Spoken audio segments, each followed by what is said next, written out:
We don't even have the legitimacy to work and to create good working conditions for ourselves. So what I'm interested, and I think a lot of people on this committee are interested in, is figuring out how we avoid more serial killers going after sex workers, how we avoid people, exploiters and abusers, hearing the message that government is sending them, that is to say, sex workers are a good victim for you because you will not be caught. You can be violent against sex workers because we also want to eradicate them. Sandra Wesley is from a Montreal nonprofit that fights for the rights of sex workers.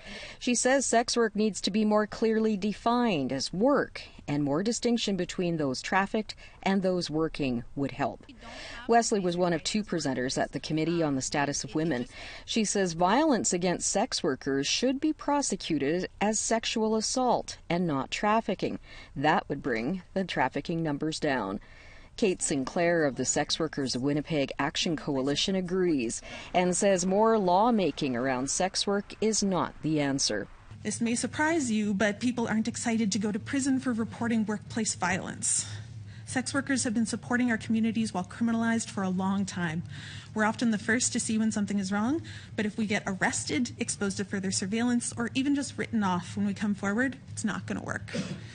Start with decriminalization of sex work, immigration status for migrant sex workers, affordable housing, guaranteed basic livable income so people can make choices about the work that they do.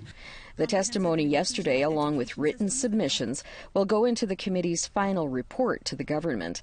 May 5th is the deadline for mailed submissions.